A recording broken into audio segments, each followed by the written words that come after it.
அஸ்ஸலாமு அலைக்கும் வரஹ்மத்துல்லாஹி தஆலா வ பரகாத்துஹு. இந்த ஒரு வசனம் எல்லாத்துக்கும் மோஸ்ட்லி தெரியும். ஆனா நீங்க இதை தினமும் சொல்றீங்களா? சொல்லலைன்னா பெரிய இழப்பு உங்களுக்கு தான்.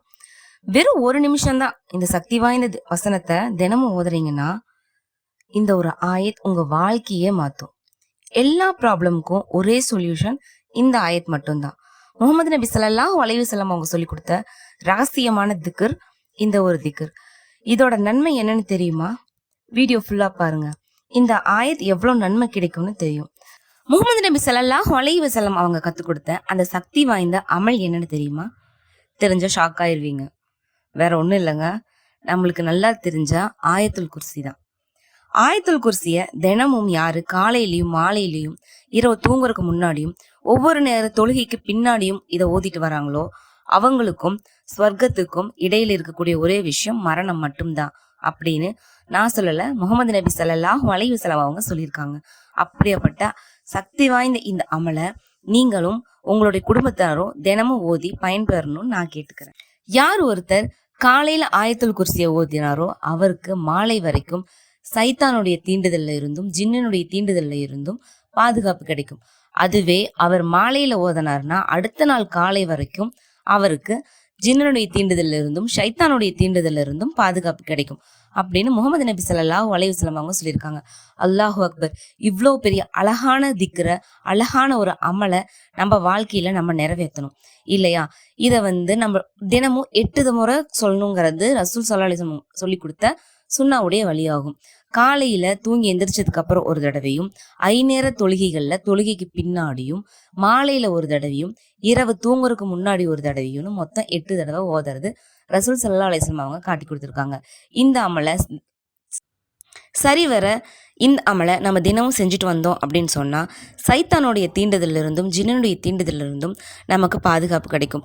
குடும்பங்கள்ல சண்டை பிரச்சனைகள் வர்றது நீங்கும். வீட்டுல பரக்கத் உண்டாகும்.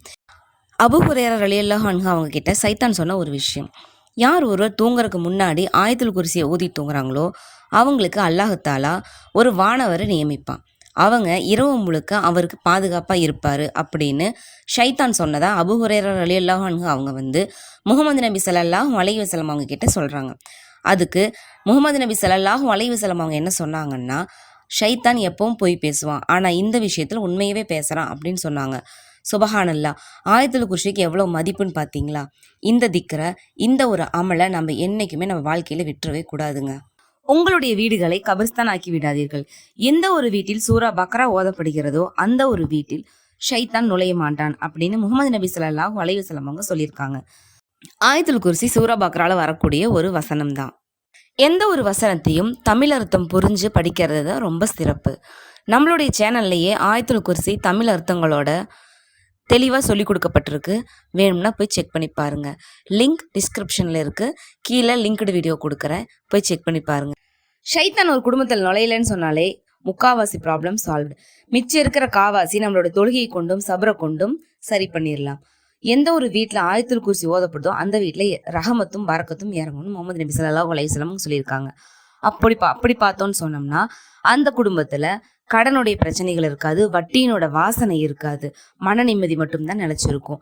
எல்லாரும் இன்ஷா அல்லாஹ் ஆயத்துல் குர்சியை தினமும் தன்னுடைய வாழ்க்கையிலையும் தன்னுடைய குழந்தைகளுக்கும் நினைவுபடுத்தி சொல்லக்கூடிய லைஃப் ஸ்டைலை நம்மளோட லைஃப்பில் மாற்றிக்கலாம் இன்ஷா அல்லாஹ்.